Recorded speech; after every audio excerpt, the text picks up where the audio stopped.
Voilà, bonsoir. Bienvenue à tous et à toutes, ceux qui sont dans la salle et ceux qui sont en visio. J'espère que vous nous entendez bien en visio, si vous pouvez faire un petit signe. Donc nous nous retrouvons ce soir pour une 10e catéchèse de cette série de catéchèses pour adultes qui nous permettent de parcourir le catéchisme de l'Église catholique. Et nous verrons ce soir donc les sacrements de l'initiation chrétienne que sont le baptême, la confirmation et l'Eucharistie. Ça sera l'occasion pour nous de revoir quelques petites choses que nous avons déjà vues en abordant lors des dernières catéchèses la liturgie et les sacrements, et puis l'Esprit Saint et l'Église. C'était les deux dernières catéchèses. On avait vu comment l'Esprit Saint suscite l'Église et comment l'Église continue l'œuvre de rédemption du Christ par sa liturgie et ses sacrements. Ça, c'était les deux dernières catéchèses, et maintenant on va approfondir ces sujets-là, rentrer un petit peu plus dans le détail en regardant les 3 sacrements de l'initiation chrétienne, que sont donc le baptême, la confirmation et l'Eucharistie. Voilà. Et puis on va commencer, comme d'habitude, par un petit temps de prière. Je laisse donc la parole à sœur Véronique Marie pour ce temps-là. Donc, bonsoir, comme d'habitude, nous prenons le temps d'arriver, de nous disposer physiquement si nous sommes fatigués par la journée, et intérieurement, et pour ouvrir notre cœur au mystère de ces sacrements peut-être que nous avons reçus enfants.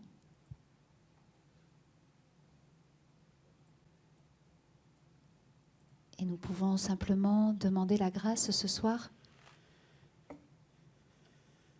de découvrir davantage de l'intérieur la grâce qui nous est donnée,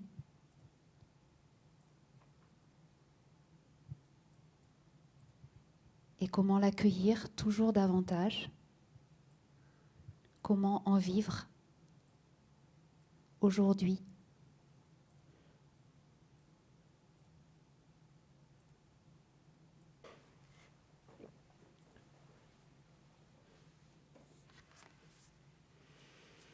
Merci, sœur Véronique Marie, pour cette introduction dans la prière qui nous permet de nous disposer à l'écoute de ce que Dieu veut nous dire. Je vous renverrai en introduction à la 3e catéchèse que nous avions eue sur l'alliance. Parce que ces 3 sacrements que nous allons voir ce soir, donc du baptême, de la confirmation et de l'Eucharistie, sont l'accomplissement personnel de cette promesse d'alliance que Dieu nous fait. Nous allons voir comment. Donc on va voir successivement ces 3 sacrements, le baptême et la confirmation en premier. On passera un petit peu plus de temps sur l'Eucharistie qu'on détaillera et qui sera pour nous l'occasion de revenir un petit peu sur ce qu'on avait dit sur la liturgie et sur la messe en particulier, puisque c'est le lieu de célébration de l'Eucharistie où nous la recevons. Et nous allons voir ce soir comment ces 3 sacrements accompagnent notre croissance spirituelle pour que s'accomplisse cette promesse d'alliance de manière personnelle. Parmi eux, le baptême et la confirmation et l'Eucharistie, parmi les 7 sacrements, vont constituer ces fondements de la vie chrétienne qui nous permettent d'être en alliance avec Dieu et les uns avec les autres. Nous allons voir comment, par le baptême, nous naissons à une vie nouvelle, par la confirmation, nous y sommes fortifiés, et par l'Eucharistie, nous recevons le pain de la vie éternelle, qui nous permet de vivre pleinement de cette vie divine à laquelle le Seigneur nous appelle pour rentrer dans son alliance. Voilà.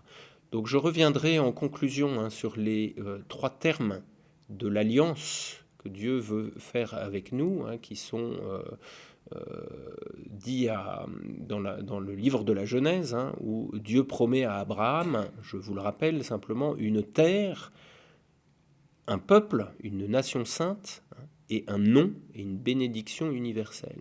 Nous allons essayer de voir comment ça se réalise pour nous personnellement dans ces 3 sacrements. Alors tout d'abord, le baptême. Le baptême, c'est en quelque sorte l'entrée dans l'alliance, c'est une nouvelle naissance, c'est une renaissance, et c'est une porte qui nous régénère comme fils de Dieu en nous purifiant du péché pour que nous puissions recevoir cette alliance que Dieu veut accomplir avec nous. C'est une immersion dans l'amour de Dieu. Baptisé, baptisein en grec, ça veut dire immerger, être plongé dans. Être plongé dans quoi? Être plongé dans l'amour de Dieu, tout simplement. Voilà. Dans ce Dieu qui vient nous sauver. C'est un ensevelissement donc dans la mort et la résurrection du Christ. Quand on est plongé dans les eaux du baptême, on le voit tout particulièrement dans les baptêmes par immersion, où le symbole est peut-être plus éloquent que lorsqu'on reçoit simplement de l'eau sur la tête. Les baptêmes par immersion nous font faire cette expérience d'être plongé dans l'amour de Dieu, de mourir, parce que si on reste dans l'eau, on n'en ressort pas, mais d'en ressortir par la grâce de la résurrection du Christ. Donc c'est ça le baptême, qui est manifesté donc par ce geste de l'immersion, ce que signifie littéralement le mot baptême, et par une parole, je te baptise au nom du Père et du Fils et du Saint-Esprit. Triple immersion dans ce Dieu trinitaire qui nous donne son amour. Voilà, donc vous vous rappelez que dans chaque sacrement, il y a toujours un signe et une parole qui l'accompagne. Qui est le signe qui en constitue la matière et la parole qui permet d'exprimer cette réalité que nous vivons. Dans le signe visible, le sacrement c'est le signe visible d'une réalité invisible, donc il y a toujours ces 2 aspects de matière et de forme. Et on retrouve dans le baptême donc le signe de la croix qui est le signe de reconnaissance des chrétiens et qui signifie qu'on est marqué par ce sceau de Dieu qui vient nous marquer du signe de son amour. Et la prière d'exorcisme et de délivrance donc, qui manifeste que nous sommes libérés du mal par l'action de Dieu, par l'action du Christ. Donc dans le baptême, nous voyons qu'il y a une part importante de libération qui est préfigurée par, donc dans l'Ancien Testament, par Moïse, sauvé des eaux, le petit Moïse qui est abandonné sur le Nil et qui est sauvé par la fille de Pharaon. Moïse, ça veut dire sauver des eaux, c'est une préfiguration du baptême qui manifeste que par cette eau, nous sommes libérés du mal qui nous retient en esclavage, comme l'eau, si on reste dedans, on finit par en mourir. Nous sommes par le baptême plongés dans cette eau de la mort et de la résurrection du Christ qui nous libère de la mort du péché pour que, comme Moïse, nous puissions entamer ce chemin vers la terre promise. Voilà.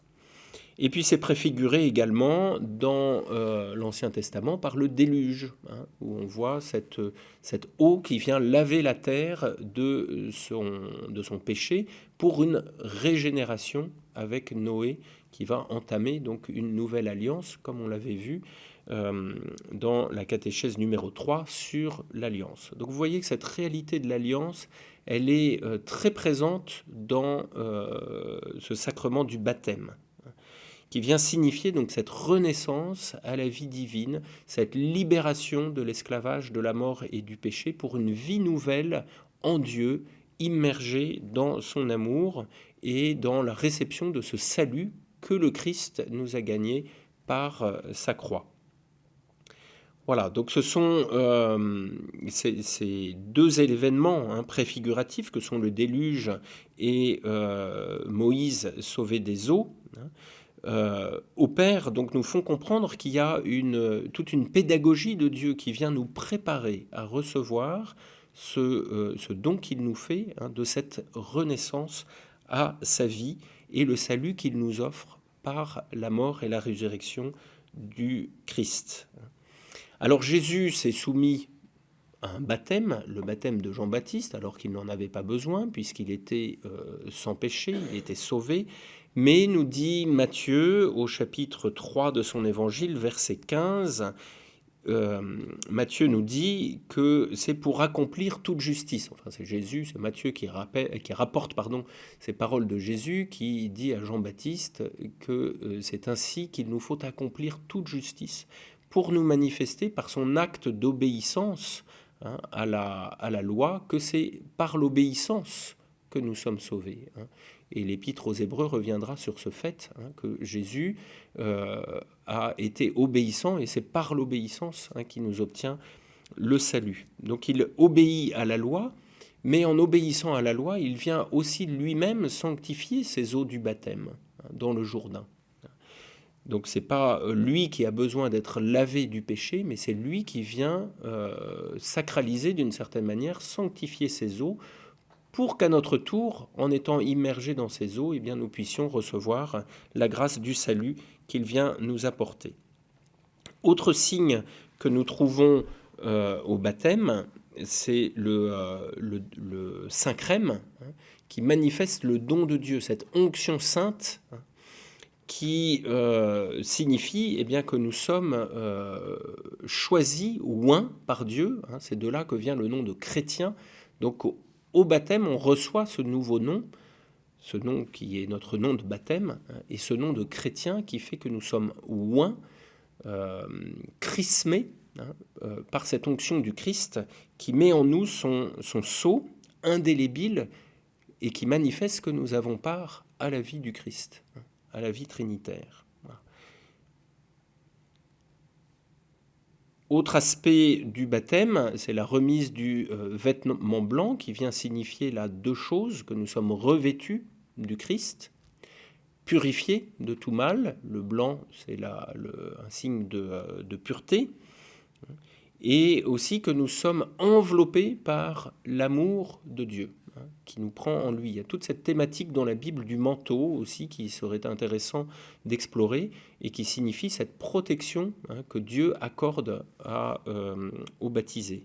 Donc le baptisé est enveloppé par l'amour de Dieu, purifié de tout mal. Et il devient cette créature nouvelle qui a reçu donc le nom nouveau, mais aussi ce nouveau vêtement lavé, pur de tout péché. Voilà, le baptême a aussi toujours été lié à la foi. Donc c'est un acte de foi, c'est pour ça qu'il est toujours précédé par la profession de foi. On reçoit le baptême dans la foi catholique, donc qui est exprimé par les parents, par un marraine quand il s'agit d'un petit enfant, mais qui est exprimé par le catéchumène lorsque c'est un adulte qui reçoit le baptême. Pourquoi ? Parce qu'il est dit dans les Actes des Apôtres, chapitre 2, verset 38, « Convertissez-vous et que chacun de vous se fasse baptiser ». Donc on voit bien là que dans l'Écriture, il y a ce lien entre la conversion à la foi, cette adhésion de la foi, et le baptême. Ou alors, crois au Seigneur Jésus, alors tu seras sauvé, en Actes 16, 31. Voilà. Donc c'est un acte de foi qui nous permet de nous ouvrir à cette grâce que Dieu veut nous donner, qu'il nous donne. On me pose souvent la question, mais alors ceux qui ne sont pas baptisés, est-ce qu'ils sont enfants de Dieu ? Ou bien le petit enfant, avant d'être baptisé, il est quand même enfant de Dieu, n'est-ce pas mon père ? Voilà. Alors oui, il l'est naturellement, puisque Dieu l'a voulu, Dieu l'a choisi, mais vous voyez que dans le baptême, dans un acte de foi, c'est accueillir cette filiation divine. Et c'est faire ce choix de rentrer dans cette filiation divine, d'accueillir cette grâce que Dieu nous donne et d'accepter de rentrer dans cette alliance. Puisque je vous ai dit, le baptême, c'est la porte de cette alliance. Et bien, lorsqu'on est enfant de Dieu par nature, je dirais, mais par le baptême, on le devient en acceptant de rentrer dans cette vie divine et en reconnaissant que Dieu est véritablement notre Père. Jésus va nous enseigner que ce baptême, eh bien, il est nécessaire au salut, c'est pas anecdotique, c'est pas une option. Il le dit en Jean, chapitre 3, verset 5, « À moins de naître d'eau et d'esprit, nul ne peut entrer au royaume de Dieu. » Ou ailleurs, dans l'évangile de Marc, au chapitre 16, verset 16, Celui qui croit et sera baptisé sera sauvé. Celui qui ne croira pas sera condamné. Voilà, donc il est bon d'avoir en tête ces paroles de Jésus qui nous rappellent cette nécessité du baptême pour obtenir le salut, parce qu'il nous fait rentrer dans cette vie que Dieu veut nous donner. Voilà. Alors, j'en ai déjà parlé, mais je le redis, ceux qui meurent en confessant leur foi ou en désirant le baptême sans l'avoir reçu sont réputés l'avoir reçu par désir. C'est ce qu'on appelle le baptême de désir. Voilà, ils n'ont peut-être pas pu s'y préparer, mais ils ont manifesté ce désir de recevoir le baptême, donc de s'ouvrir à cette grâce que Dieu veut leur donner. De même, pour les petits-enfants qui sont morts sans baptême, eh bien, on considère qu'ils sont remis à la miséricorde de Dieu. Et on est revenu donc sur toute cette théologie des limbes qui considérait, c'est Benoît XVI qui a fait ça, qui considérait que les petits-enfants morts sans baptême étaient dans un lieu neutre qu'on appelait les limbes. Et Benoît XVI est revenu sur cette théologie en disant, ben voilà, on ne sait pas très bien ce qu'il en est, mais on les remet à la miséricorde de Dieu. Voilà. Et puis, comme je vous l'avais déjà dit aussi plusieurs fois, pour les personnes qui ne sont pas de confession chrétienne, là aussi, le Concile Vatican II a précisé, donc dans la Constitution Gaudium et Spes numéro 22 et Lumen Gentium numéro 16, que les hommes qui sont de bonne volonté, mais qui n'ont pas connu véritablement le Christ, peuvent être sauvés selon des modalités qui n'appartiennent qu'à Dieu. Voilà. Donc ça ne relativise pas la nécessité du baptême, mais on considère effectivement, c'est justice, que ceux qui ne connaissent pas le Christ, qui ne l'ont pas connu sans qu'il en soit de leur responsabilité, sans faute de leur part, eh bien ceux-là peuvent être sauvés par la miséricorde de Dieu et par des moyens qui lui appartiennent. Voilà. Le baptême justifie, c'est-à-dire qu'il rend juste devant Dieu, il nous ajuste à Dieu, il nous permet de vivre selon sa volonté, en obéissance à lui, par les mérites du Christ, qui va effacer cette faute originelle qui nous est remise, et par cette grâce sanctifiante qu'on reçoit au baptême et qui va permettre donc au baptisé d'être cette créature nouvelle ajustée à Dieu. Voilà, qui va vivre selon la justice de Dieu, selon sa volonté, conformément à sa loi. Pourquoi ? Parce que lors du baptême sont infusées dans le nouveau baptisé les vertus théologales de foi, d'espérance et de charité, qui sont ce don de Dieu qui nous permet de vivre de la vie trinitaire et lui permettre de développer toutes les vertus morales pour s'ajuster à Dieu, pour être accordé à la vie qu'il veut nous donner.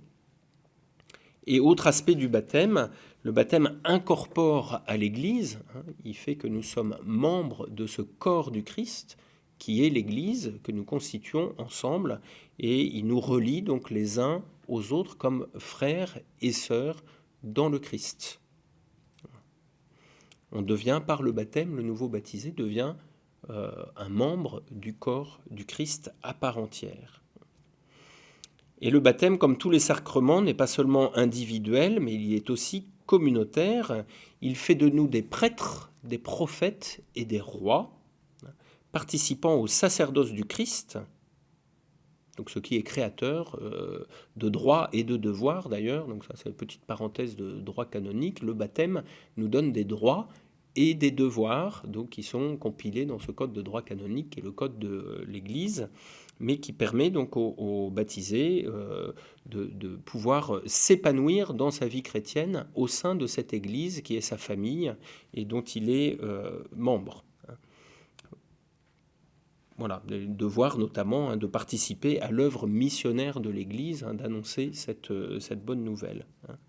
Donc il est prêtre par le baptême, on est prêtre parce qu'on a ce lien direct avec Dieu, qu'on s'offre à Dieu par le baptême, comme le prêtre offre et s'offre lui-même à Dieu, un prophète parce que détenteur de cette bonne nouvelle, de cette parole libératrice qu'on porte dans le monde, et roi parce que participant donc à cette vie éternelle, à ce royaume, comme on le verra tout à l'heure encore. Voilà pour le baptême. Donc il y a tous les signes qu'on va mettre en œuvre, hein, l'huile, le vêtement blanc. Je n'ai pas parlé de la lumière, pardon, donc je précise aussi cette lumière, ce cierge qu'on reçoit, qui est la lumière du Christ, qui va illuminer toute notre vie de baptisé pour que nous puissions marcher avec ce guide qu'est l'Évangile, qu'est la parole de Dieu. Et ce cierge baptismal, hein, qu'on allume au cierge pascal dans toutes les églises, qui manifeste la résurrection du Christ, cette victoire de la lumière sur les ténèbres, de la vie sur la mort. Et lorsqu'on reçoit cette lumière du Christ, hein, allumée au cierge pascal, eh bien c'est pour signifier que nous avons part à sa résurrection, à sa vie, à cette victoire de la lumière sur les ténèbres. Voilà. Il y a beaucoup de symbolisme, hein, dans le baptême. Je les ai dit assez rapidement, mais je pense ne pas en avoir oublié. On pourra revenir dessus si vous avez des questions. Mais qui sont tous là pour nous aider à comprendre comment on est, je le redis, immergé dans cette vie trinitaire, dans cette vie de Dieu, hein, et comment eh bien, on chemine avec lui en alliance. Voilà. La confirmation, maintenant, c'est en quelque sorte la maturité de l'alliance, et surtout saint Thomas d'Aquin qui a développé ce sens des sacrements comme accompagnant la croissance spirituelle du baptisé.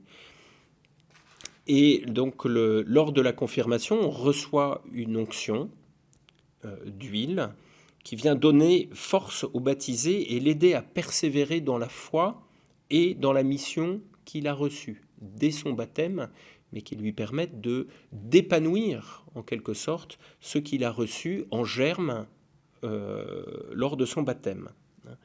Il vient, ce sacrement de la confirmation vient pleinement accomplir ce qui a été reçu lors du baptême, donc la grâce baptismale qui se déploie pleinement avec la confirmation par les dons de l'Esprit Saint qui sont reçus, qui sont confirmés, hein, littéralement, au cours de ce sacrement de la confirmation. Alors, l'Église catholique a dissocié dans son histoire le sacrement de la confirmation du baptême, alors qu'initialement, au tout début de l'Église, ces deux sacrements étaient associés. Ils ont été dissociés pour des raisons pastorales, mais aussi théologiques.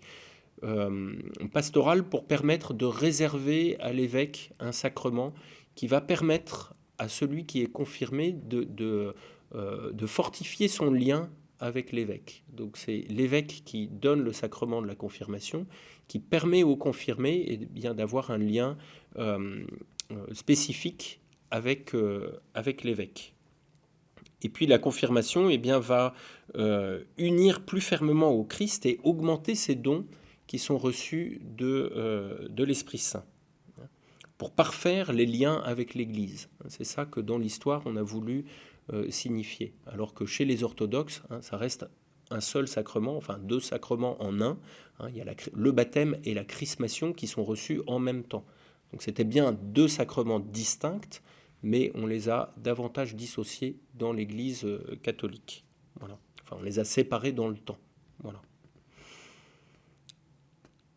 Donc la confirmation va permettre donc de recevoir ces dons de l'Esprit Saint dont on peut retrouver la trace dans le livre d'Isaïe, chapitre 11, versets 2 à 3, hein, où il est dit sur lui, donc sur le Messie, reposera l'Esprit du Seigneur, esprit de sagesse et d'intelligence, esprit de conseil et de force, esprit de connaissance et de crainte de Dieu. Il mettra ses délices dans la crainte du Seigneur. Donc l'Église y a reconnu les 7 dons de l'Esprit Saint qui permettent eh bien, de vivre pleinement de cette grâce que Dieu nous donne au baptême.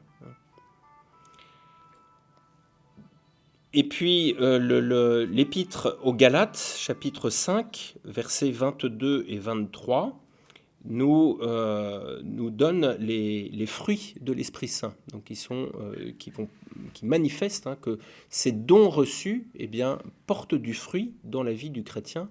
Les dons vont permettre, donc les 7 dons basés sur le livre d'Isaïe sont ceux qui vont permettre de grandir, d'épanouir cette vie chrétienne. Et cette vie chrétienne, eh bien, elle produit du fruit. Les fruits de l'Esprit Saint sont, nous lit l'Épître aux Galates, chapitre 22-23, je lis donc la charité, la joie, la paix, la patience, la mansuétude, la bonté, la fidélité, la douceur et la tempérance. Voilà, donc vous pourrez retrouver ces fruits au chapitre 5 de l'Épître aux Galates, versets 22 et 23. Donc ce qu'il faut bien comprendre, c'est que la confirmation, elle vient confirmer ce qui est reçu en germe au baptême, pour permettre à ces dons de l'Esprit Saint, qui nous permettent de vivre de cette vie divine, de cette vie trinitaire, de s'épanouir pour la sainteté personnelle, ça c'est les 7 dons de l'Esprit Saint, et de porter du fruit pour le monde par toute notre vie. Ce sont les 9 dons que nous voyons donc dans l'Épître aux Galates. Voilà. Et les charismes, dont parle saint Paul également, qui sont des dons pour la communauté, pour édifier la communauté, ce corps du Christ dont on fait partie au baptême, dont on fait partie par le baptême. Voilà, donc ce sacrement de la confirmation, il a été pas mal contesté, notamment au moment de la Réforme, donc par les protestants, et plus récemment, au moment de la crise moderniste, qui a poussé l'Église donc à venir confirmer, c'est le cas de le dire, ce sacrement comme étant véritablement institué par le Christ et nécessaire donc pour accomplir pleinement ce que cette initiation chrétienne, puisqu'il porte à son accomplissement cette vie chrétienne.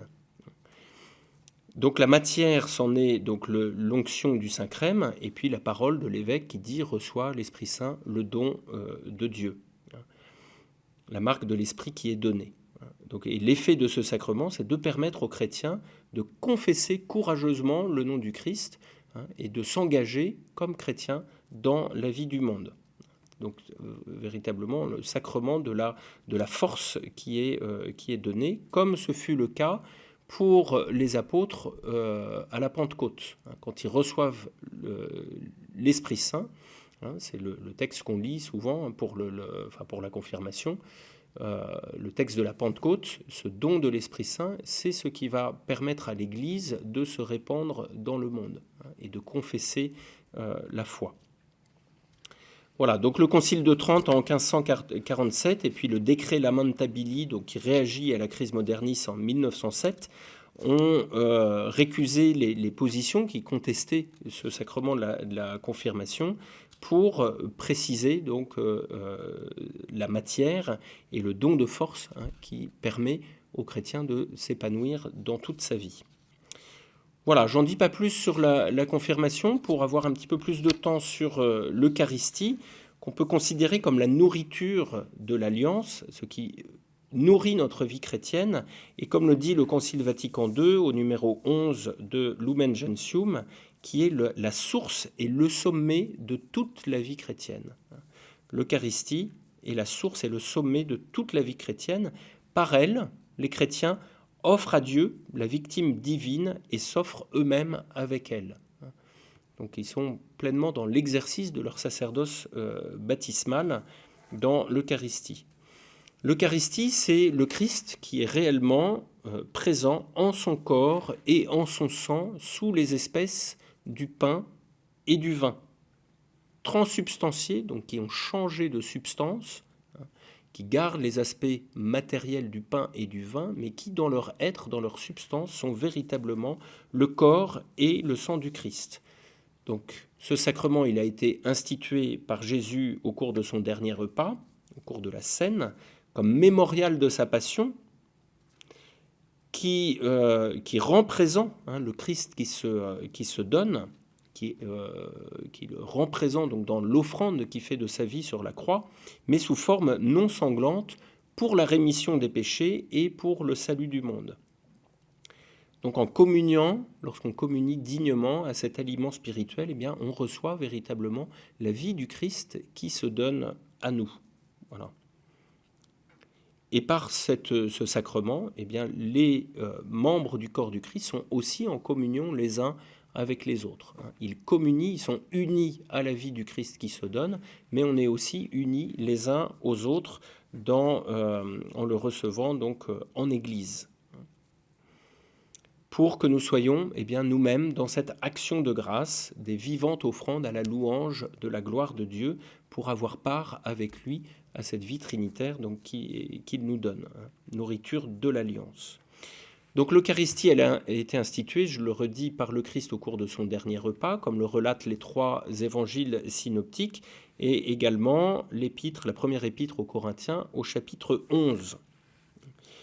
Par là, Jésus nous a invités à réitérer ces gestes, faites ceci en mémoire de moi. Et puis, c'est aussi le geste qu'il a refait pour se faire reconnaître par les disciples d'Emmaüs après sa mort et sa résurrection. Et l'évangile de Jean, lui, va plutôt ne relate pas ce dernier repas de Jésus, en tout cas cette fraction du pain, mais en revanche, on trouve au chapitre 6 toute une catéchèse que fait Jésus sur le pain de vie, cette catéchèse du pain de vie, où il va dire à ses auditeurs, celui qui ne mange pas ma chair et qui ne boit pas mon sang ne peut pas avoir de part avec moi. Voilà. Je suis le pain de vie. Celui qui mange ma chair et boit mon sang a la vie éternelle. Voilà ce que dit Jésus au chapitre 6 de l'évangile de Saint Jean. Donc dès les premiers siècles, dès le début de l'Église, on a voulu garder la mémoire de ces gestes de Jésus, de cette institution de l'Eucharistie, mais on s'est posé un certain nombre de questions. Les 3 principales sont qu'est-ce que la messe finalement ? Qu'est-ce qu'on célèbre au cours de la messe ? Est-ce que c'est un mémorial ? Donc on se souvient des gestes de Jésus. Est-ce que c'est un repas ? Est-ce que c'est une prière d'action de grâce ou une bénédiction, ou bien est-ce que c'est un sacrifice qui nous obtient les faveurs de Dieu, un sacrifice propitiatoire ? Donc il y a eu, dès les débuts de l'Église, ces questions sur le sens profond de la messe au cours de laquelle est célébrée l'Eucharistie. On va revenir dessus. La deuxième question, c'est comment est-ce que le Christ est présent au cours de la messe? Est-ce que c'est symbolique? Est-ce que c'est une présence symbolique? Ou est-ce que c'est une présence réelle du Christ dans les espèces eucharistiques, dans les espèces du pain et du vin? Ou bien est-ce qu'il est présent comme médiateur, ou comme principe d'une nouvelle alliance? Est-ce que cette nouvelle alliance, elle est effective dans l'Eucharistie? Ou bien est-ce qu'elle est juste transmise? Voilà. Et puis troisième question, quel est le mode et l'effet de la communion des fidèles? Est-ce que c'est une union au Christ ou la constitution du corps ecclésial? On est ensemble en communion. Voilà. Ou est-ce qu'on constitue le corps du Christ? Vous voyez que ce n'est pas tout à fait la même chose. Et quelles conditions cela requiert-il pour la recevoir? Dans quelles conditions on peut recevoir l'Eucharistie? Donc je reprends ces 3 questions qui sont les 3 questions théologiques qui ont animé donc les débuts de l'Église et qui sont encore présentes dans la théologie sur l'Eucharistie. Qu'est-ce que la messe? Un mémorial, un repas, un sacrifice. De quoi on parle? Voilà. Comment le Christ est-il présent dans l'Eucharistie, symboliquement ou réellement? Et quel est le mode et l'effet de la communion des fidèles? Est-ce qu'il constitue le corps du Christ, ou bien est-ce que c'est une communion entre eux? Est-ce que c'est l'union au Christ ou une communion entre les fidèles? Voilà. Donc 3 questions que je vous propose de reprendre pour approfondir le sens de ce sacrement de l'initiation chrétienne, qui est donc la source et le sommet de toute notre vie chrétienne. Alors, première question, qu'est-ce que la messe? Quelle est cette liturgie? Donc on va revoir un certain nombre d'éléments qu'on avait déjà vus dans les catéchèses sur la liturgie et les sacrements. En se souvenant que l'Eucharistie, elle est instituée par Jésus au cours de ce dernier repas, qui reprend les codes des repas, du repas pascal des Juifs de l'Ancien Testament. Donc je vous l'avais déjà dit, je le répète, mais on retrouve dans la messe un certain nombre de rituels qui sont présents dans les liturgies juives. Mais le Christ vient leur donner un tout autre sens. c'est plus seulement faire mémoire du passage de la mer Rouge, qui, je ne l'ai pas dit, mais vous l'avez repéré, est aussi une préfiguration du baptême, mais c'est le Christ qui véritablement nous libère du péché par sa croix, par l'offrande de sa vie. Et donc ce repas pascal où les Juifs font mémoire du passage de la mer Rouge, Jésus vient lui donner un sens plus profond en disant que c'est lui-même, par l'offrande de son corps et de son sang, qui nous libère véritablement de l'esclavage du péché et de la mort. Donc, tout est orienté dans ce repas vers la personne de Jésus, qui est le médiateur de cette nouvelle alliance et qui la réalise en son corps et en son sang, par sa mort, donc qui nous obtient le salut. Voilà. Donc c'est effectivement un repas, cette liturgie, comme le rappelle saint Paul dans la première épître aux Corinthiens, où on voit bien que cette Eucharistie, elle a lieu au cours des agapes, ces agapes païennes en fait, qui étaient des repas tout simplement fraternels, et au cours de ces repas, eh bien, on prenait un temps pour faire mémoire du repas du Christ. Donc c'est effectivement un repas fraternel, mais, précise saint Paul, c'est aussi le repas du Seigneur. Donc il ne faut pas le prendre d'une manière profane, mais en se rappelant qu'il a un caractère sacré qui exige donc un respect pour la réalité divine qui est en présence et pour prendre en considération des frères, mais du Christ, et du Christ qui était également présent. C'est un mémorial également de la passion et de la résurrection, comme je l'ai dit, mais lorsqu'on parle de mémorial chez les Juifs, c'est le zikaron, c'est le mémorial, c'est rendre présent. Donc c'est une réalité. Voilà, c'est pas juste un souvenir.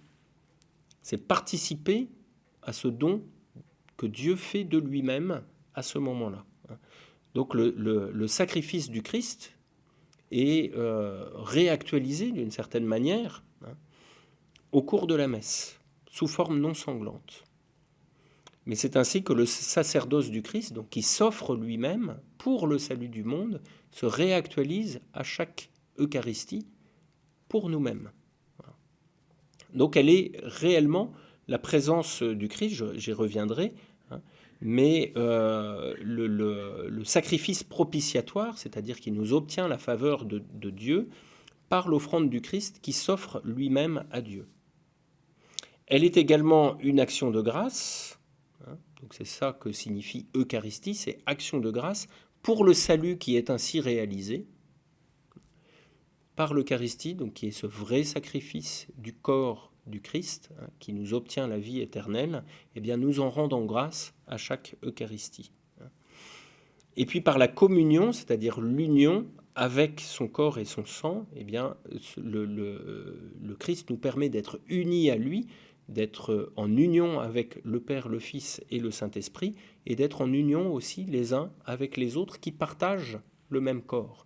Donc il y a ces deux aspects en fait, d'union au Christ et d'union les uns avec les autres, puisque nous sommes en communion les uns avec les autres au Christ qui se donne à nous. Ça va ? Donc il y a les deux aspects à la question qu'on avait posée.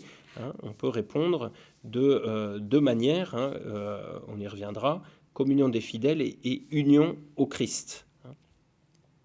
Donc on va distinguer dans la messe les différentes étapes quatre temps principaux, l'action de grâce pour le salut, de mémorial de la scène, de la mort et de la résurrection du Christ, d'offrande du pain et du vin et d'invocation de l'Esprit Saint. Ça, c'est les 4 moments, je ne parle pas des 4 moments de la messe, mais des 4 temps de la prière eucharistique, où il y a une action de grâce pour le salut, le mémorial de la scène, où on reprend les paroles du Christ, l'offrande du pain et du vin, et l'invocation de l'Esprit Saint qui nous sanctifie. Voilà.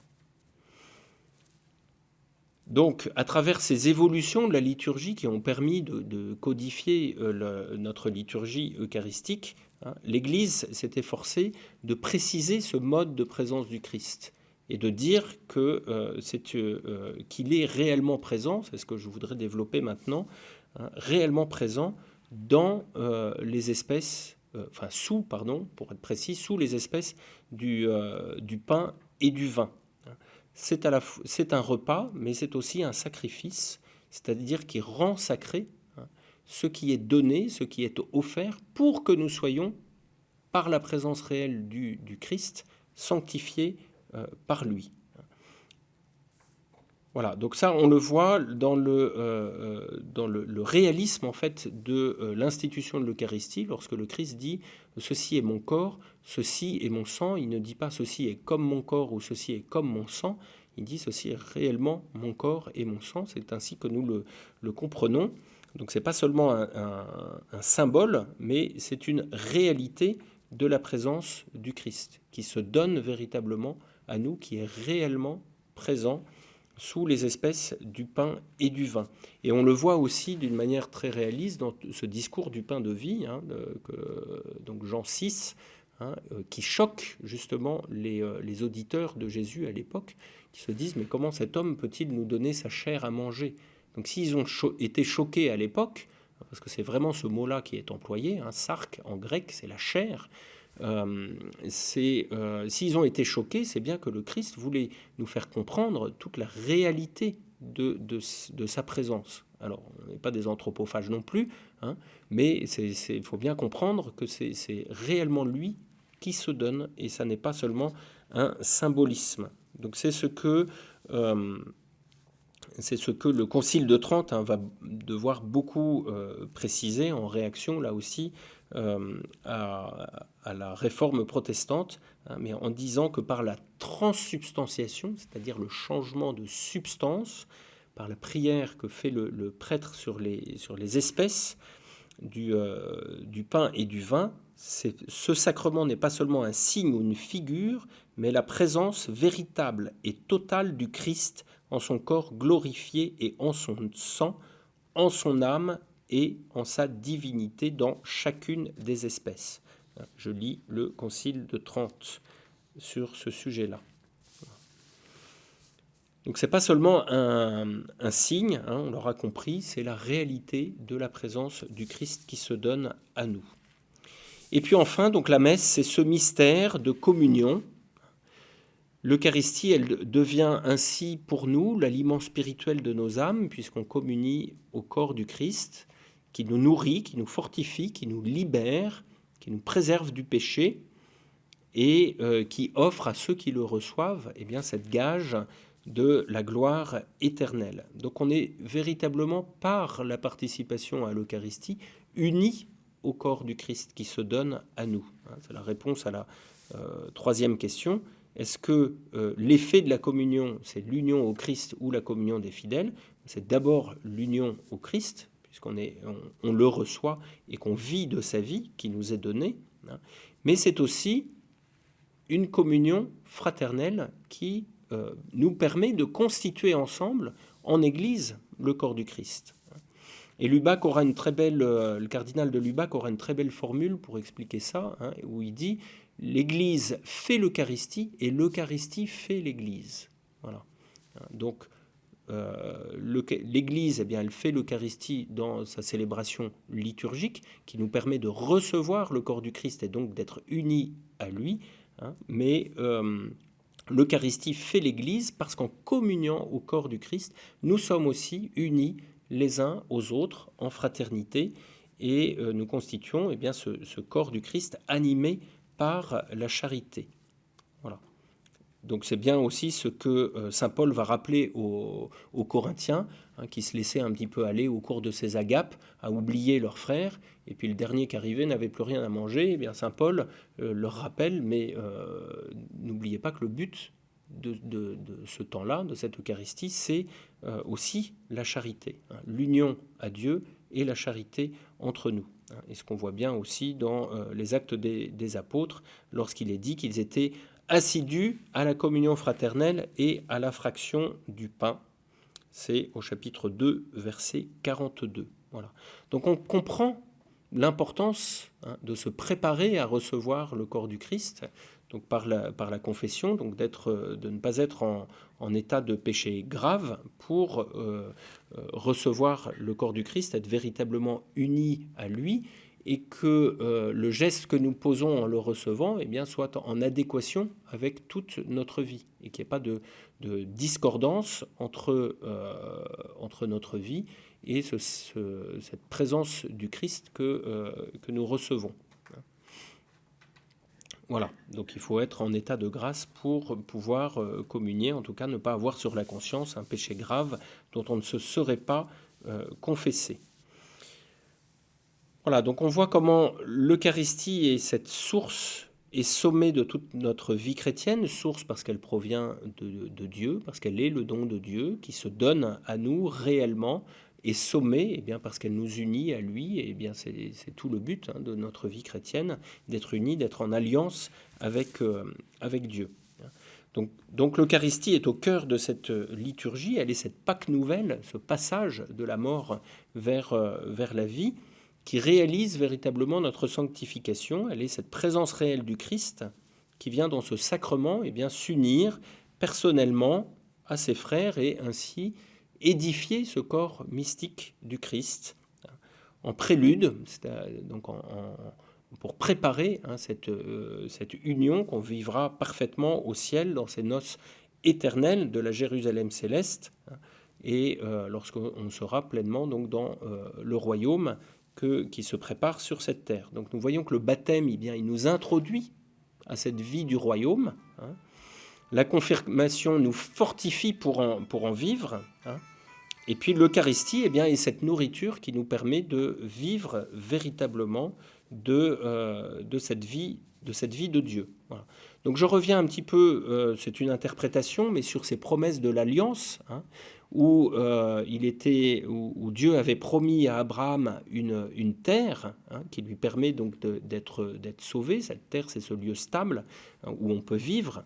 Eh bien, le baptême, c'est d'une certaine manière ce qui nous fait rentrer dans cette terre promise et qui nous accorde le salut, la protection de Dieu, comme Josué est entré dans la terre promise. Par le baptême, nous entrons dans cette terre promise qui est pour nous aujourd'hui l'Église. Nous constituons cette nation sainte qui était promise à Abraham, ce peuple saint, nous la constituons en Église, en famille, et nous recevons cette onction qui est confirmée au sacrement de la confirmation pour être membre du corps du Christ, de cette famille. Et puis nous recevons ce nom nouveau et cette bénédiction qui fait de nous des chrétiens, des fils de Dieu, et dont nous vivons pleinement dans l'Eucharistie, par Jésus qui se donne à nous et qui nous permet de rentrer dans cette communion, dans cette filiation divine. Voilà. Donc la promesse, vous voyez qu'elle est réalisée dans les trois sacrements, le baptême, la confirmation et l'Eucharistie, mais avec des couleurs peut-être plus particulières pour chacun de ces trois sacrements qui nous permettent de vivre véritablement de cette promesse d'alliance, d'entrer dans la terre promise, de constituer cette nation sainte et de recevoir cette bénédiction en étant habité par cette présence réelle de Dieu. Voilà donc ce qu'on pouvait dire rapidement sur ces trois sacrements de l'initiation chrétienne qui nous permettent de vivre de cette vie trinitaire en alliance avec Dieu. On peut prendre une petite minute pour y réfléchir encore, et puis je suis à l'écoute de vos questions.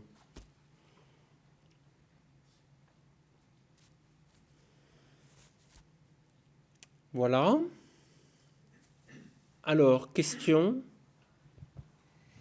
Oui, moi je me suis toujours posé la question, pourquoi, puisque le Christ a dit « Prenez et mangez, ceci est mon corps, prenez et buvez, ceci est mon sang », pourquoi le choix de l'Église par rapport au corps du Christ plutôt qu'au sang du Christ? Alors on peut communier sous les deux espèces, c'est même mieux parce que y a le signe est plus complet. Mais voilà, on reçoit l'intégralité du corps et du sang du Christ en communiant sous la seule espèce du corps, et c'est surtout pour des raisons pratiques en fait. Voilà. Hein, donc, c'est-à-dire que sur des grosses assemblées, il faudrait beaucoup de vin, ça prend plus de temps, voilà. Mais on peut tout à fait communier, c'est même encouragé de communier sous les deux espèces du corps et du sang. Bon, et puis après, plus récemment, il y a eu des restrictions sanitaires qui ont limité la pratique de la communion sous les espèces du sang du Christ. Voilà. Mais c'est en fait la réponse, elle est pratique. Hein. Voilà, c'est plus pratique. C'est sûr que ça arrive malheureusement parfois qu'il y ait des hosties qui tombent par terre. On peut la ramasser. Quand il y a du sang qui tombe par terre, c'est plus compliqué. Hein. Donc voilà.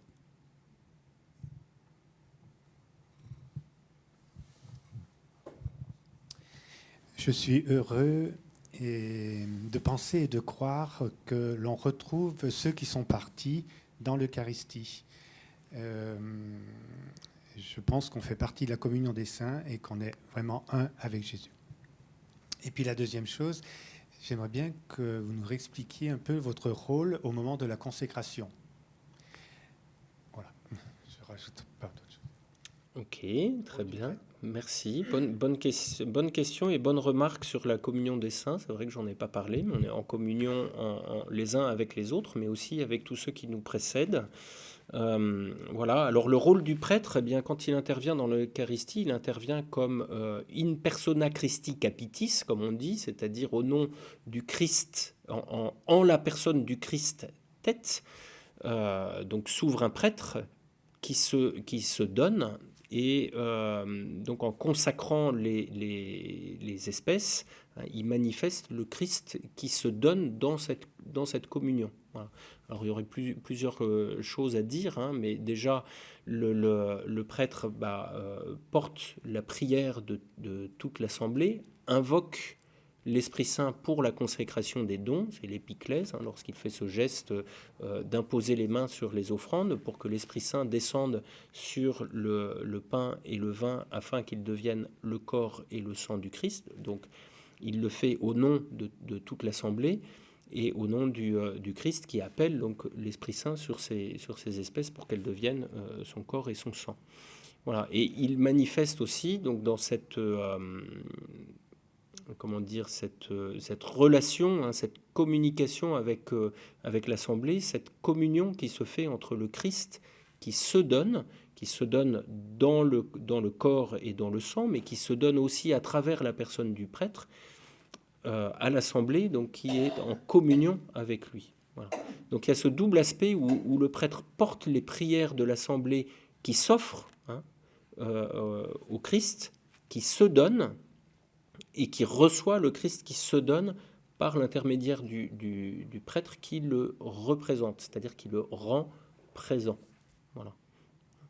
Donc on peut voir, sans trop forcer le trait, mais quand le prêtre dit « ceci est mon corps, ceci est mon sang », eh bien il parle de ce qu'il a entre les mains, hein, donc de l'hostie qui est vraiment le corps du Christ, le calice qui est la coupe de la nouvelle alliance qui est vraiment le sang du Christ, hein, mais il signifie aussi par là le Christ qui se donne à travers lui.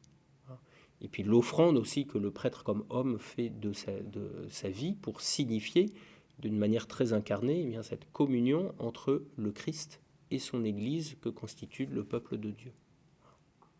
Donc il y a plusieurs niveaux, hein, peut-être qu'on peut voir pour expliquer le rôle du prêtre dans l'Eucharistie.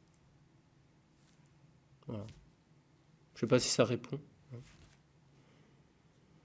Difficulté de passer de la vie extérieure avant la célébration à la célébration de l'Eucharistie, examen de conscience ? Oui, alors je ne sais pas si je comprends bien la question, mais effectivement, dans le déroulement de la messe, hein, donc ça j'en avais parlé lors de la catéchèse plus sur la liturgie, avec ces 4 temps de la messe, donc le temps, la liturgie pénitentielle au début, liturgie de la parole, liturgie eucharistique que j'ai détaillée, et puis liturgie de l'envoi, enfin bénédiction et envoi. Effectivement, le premier temps de la messe, c'est une liturgie prière, c'est une prière pénitentielle pour se reconnaître pécheur, s'ouvrir à la miséricorde de Dieu et donc se disposer à recevoir la grâce qu'il nous fait de son corps et de son sang dans l'Eucharistie. Voilà. Donc c'est pas cet ordre de la messe est fait à dessein, hein, justement pour qu'on puisse se disposer à le recevoir. Voilà. Donc avec cet examen de conscience et puis cette prière, cette demande de pardon, hein, et qu'on adresse tous ensemble à Dieu, voilà, pour le recevoir. Voilà, je ne sais pas si je réponds. Comme c'est une question qui a été posée en visio, si c'est pas clair, vous pouvez peut-être intervenir oralement ou par le chat. Voilà, c'est peut-être pas évident parce que vous voyez que ces trois sacrements, ils forment un tout, hein, donc il y a une unité. Donc peut-être que vous avez eu parfois l'impression que je disais pour l'un ce que j'avais déjà dit pour un autre, mais c'est qu'ils constituent ensemble les sacrements de l'initiation chrétienne. Hein, ces sacrements qui nous initient à recevoir la grâce du Christ, le salut qu'il nous offre, hein, par sa vie, et à être en alliance avec lui. Voilà. Donc on les a distingués pour mieux expliquer ce que chaque sacrement apporte, mais il faut bien avoir conscience quand même qu'ils forment un tout, une unité. Voilà. Oui, c'est quand même difficile. Il faut avoir une grande foi pour croire que c'est vraiment le corps du Christ et le sang du Christ. Et quand on explique ça à des enfants, par exemple, qui se préparent à la première communion, et même aux parents, eh bien, il faut vraiment, je ne sais pas quel argument prendre pour leur dire. Oui, c'est un rude combat parce que on ne le voit pas. Et nos yeux ne voient que du pain et que du vin, et nos sens nous disent que c'est du pain et du vin. Et ça requiert effectivement un acte de foi, hein, de reconnaître la réalité de la présence du Christ. C'est pour ça que je l'ai dit pour le baptême, et là aussi c'est vrai pour évidemment les deux autres sacrements de l'initiation chrétienne, l'Eucharistie et la confirmation. Tous les sacrements sont enracinés dans la foi, et c'est un acte de foi. Mais à quoi croyons-nous ? Nous croyons aux paroles du Christ, qui nous dit « Ceci est mon corps, ceci est mon sang, faites cela en mémoire de moi ». Donc, la question qu'il faut se poser, c'est est-ce que nous avons confiance en Jésus ? C'est le même mot, hein. Foi, confiance, c'est la même racine. Mais la foi en quelque chose, c'est-à-dire on croit une vérité, elle s'enracine dans la confiance que nous avons en Jésus, qui nous dit « c'est mon corps, c'est mon sang ». Et qui nous dit aussi « je suis avec vous tous les jours ». Voilà. Donc il se donne véritablement. Voilà. Mais on ne peut pas le prouver, je dirais, c'est de l'ordre de la foi. Ceci dit, il faut quand même en parler, il y a un certain nombre de miracles eucharistiques dans le monde, hein, qui ont existé depuis très longtemps, où effectivement des hosties se sont transformées en vraie chair humaine, hein, et le sang, enfin le vin consacré, donc s'est transformé en vrai sang humain. Voilà. Et toujours du même résus, hein, je crois que c'est A négatif, mais qu'on retrouve aussi, je crois, sur le Saint-Suaire de Turin. Voilà, donc ça, c'est des miracles, ce qu'on appelle des miracles eucharistiques, il y en a beaucoup. Saint Carlo Acutis, donc, est un jeune saint qui est décédé, je ne sais plus en quelle année,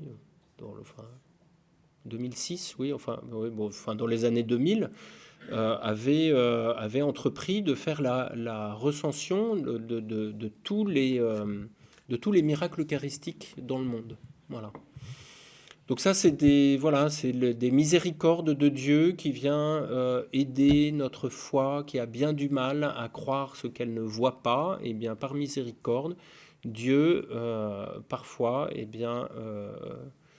accomplit ces miracles pour nous aider à croire. Vous pouvez aller voir sur Internet, ça, un certain nombre d'entre eux font l'objet d'études scientifiques qui déconcertent les scientifiques parce qu'ils analysent en fait des échantillons de cœurs humains qui ont été prélevés dans les quelques heures qui précèdent et qui ont parfois plusieurs siècles d'existence. Donc on ne peut pas l'expliquer. Mais ça nous aide à croire. Voilà. On n'est pas obligé d'y croire, mais ça nous aide à croire. Voilà. Moi, je voulais voir pour la confirmation. Je voulais parler de la confirmation. Je pense que maintenant, la plupart se font confirmer beaucoup plus tard que de notre temps, parce que pour moi, ça ne m'avait pas vraiment touché, et que je vois ceux qui sont confirmés beaucoup plus âgés le portent beaucoup plus, et je pense que l'Esprit Saint est beaucoup plus présent que ce qu'on a vécu à 9 ans. Oui, mais personnellement, je suis assez d'accord, mais voilà, après, est-ce qu'il y a une autre école qui tend à dire, mais oui, mais il ne faut pas tarder à recevoir la plénitude du don de l'Esprit Saint, et donc autant recevoir la confirmation le plus tôt possible. Donc il y a deux écoles pastorales qui s'affrontent sur ce sujet-là, mais voilà, on ne va pas trancher le débat entre ces deux écoles ici. Mais, autre question ? Alors, moi, je rends grâce pour l'Eucharistie et nos prêtres qui nous font cette énorme grâce. Je crois que, c'est un cadeau immense. Je voulais savoir, les protestants, est-ce que l'Eucharistie... non, hein. Alors, selon les églises protestantes, il y a quelques variantes, donc je ne suis pas un spécialiste, mais pour la plupart des églises protestantes, c'est un symbole de la présence du Christ, mais la présence du Christ se réalise dans la communion fraternelle, autour de ce signe de l'échange du partage du pain et du vin. Voilà. Et puis, je voulais demander, durant la messe, lorsque vous présentez l'Eucharistie, l'offertoire, c'est avant. Je voudrais que vous me reparliez de ce moment précis. Quel est notre nous De l'offertoire. Oui. Alors, oui. Donc, l'offertoire, c'est ce moment où on apporte les offrandes, donc du pain et du vin, ce qui, dans certains pays, est accompagné aussi par d'autres offrandes de nourriture, ce qui se faisait aussi en France à une époque, et qui correspond aussi au moment de la quête. Alors, c'est pas anodin, c'est pas juste quelque chose de matériel. Dans la quête, il y a quelque chose aussi de symbolique, où en fait, on donne un peu du fruit de son travail pour signifier qu'on s'offre soi-même. Voilà. On offre le fruit de son travail, donc on s'offre dans ces offrandes du pain et du vin, pour que le Seigneur vienne nous sanctifier. Donc là, c'est là le sens du sacerdoce baptismal, en fait, où on est prêtre par son baptême, parce qu'on s'offre au Christ qui s'offre à nous. Voilà. Et c'est ça qui réalise la communion. Vous voyez ? Et notre moment de l'élévation. Alors, au moment de l'élévation, là, c'est véritablement le Christ qui se présente à nous, qui se donne à nous en son corps et en son sang, et qu'on vénère. Donc voilà, c'est pas un péché de se mettre à genoux à ce moment-là, parce que c'est réellement Jésus qui est là, et si on peut, c'est bien de l'incarner par un geste de son corps qui dit, mais je reconnais, Seigneur, que tu es là, présent, et je me prosterne devant toi, parce que voilà, pour signifier cette reconnaissance. Voilà. Bon, après, c'est pas obligatoire, mais c'est pas un péché non plus de s'agenouiller. Voilà. Et au moment de cette élévation, le coup de cloche, ça veut dire quoi ? Oui, c'est pour. À part nous faire sursauter. C'est des petits détails de la liturgie, mais c'est bien de poser la question. C'est peut-être pour réveiller ceux qui dorment. C'est des restes aussi de quand c'était célébré d'eau au peuple, pour savoir ce qui se passait. Qu'on Ah ne voyait oui, pas. alors c'est vrai aussi, c'est vrai, il y a ça. Bon. Donc c'est pour manifester la présence du Christ. Alors bon, c'est vrai aussi que c'est pour alors c'est pour les messes basses, parce que les messes solennelles, il y avait toujours quand même cette élévation, même dans la liturgie tridentine. Hein, donc on pouvait quand même voir l'Eucharistie, mais les messes basses, c'est vrai que l'élévation, c'était pas très haut et on voyait pas très bien. Et l'Assemblée pouvait ne pas très bien savoir ce qui se passait. Donc voilà. Bon, je ne sais pas si j'ai répondu à la cloche, mais voilà. Bah, des messes basses, c'était des messes qui étaient récitées tout bas, donc l'Assemblée n'entendait pas ce que disait le prêtre, et qui était plus rapide. Et voilà, c'était. Mais on appelait ça messe basse parce que le prêtre parlait tout bas et l'Assemblée n'entendait rien. Et puis c'était, oui, c'était dans la forme aujourd'hui extraordinaire. Donc dans la liturgie tridentine, le prêtre était dos au peuple. Donc donc voilà, les fidèles ne voyaient pas et n'entendaient pas.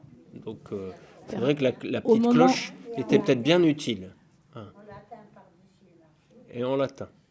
Au moment de Mais l'évacuation. c'était beau aussi, hein. Pas critiquer, hein. Au moment de l'élévation, tout le monde ne fait pas la même chose. Alors il y en a qui regardent et il y en a qui baissent la tête. Alors si le Christ se présente à nous, il vaut peut-être mieux le regarder, non? Alors oui, au moment de l'élévation, il faut le regarder. Après, quand le prêtre repose l'hostie et la coupe, le prêtre s'agenouille et là, c'est bien de s'incliner pour montrer un geste de vénération.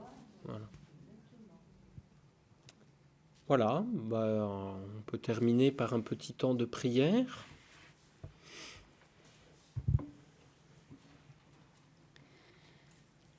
En prenant le temps d'écouter en nous qu'est-ce qui résonne,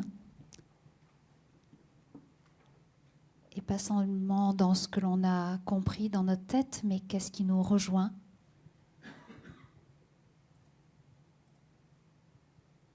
Qu'est-ce qui nous interpelle, qu'est-ce qui nous invite à davantage, pour entrer, oui, davantage dans cette alliance que Dieu fait avec chacun, pour nous unir en lui. Si j'ai été baptisée, confirmée,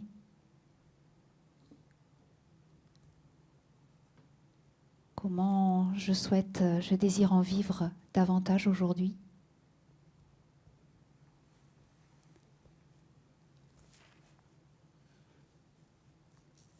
Comment je désire recevoir la vie du Christ qui se donne en chaque Eucharistie. Et Seigneur, louange à toi, Trinité Sainte, qui nous immerge en toi, en ton amour, qui vient nous libérer de tout ce qui nous entrave.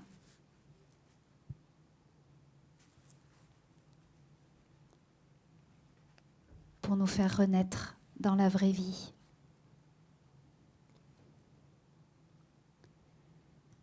Qui vient t'offrir toi-même en nourriture chaque jour.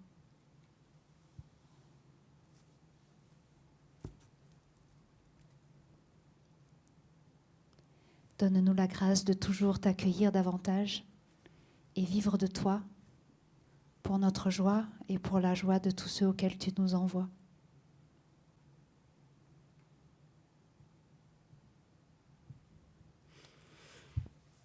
Que Dieu Tout-Puissant nous bénisse et nous garde dans son amour, au nom du Père et du Fils et du Saint-Esprit. Amen. Pour ceux qui veulent les références du catéchisme de l'Église catholique, ce sont les numéros 1210 et 1419. Voilà, encore 3. Et vous aurez lu tout le catéchisme de l'Église catholique. Enfin, voilà. Merci.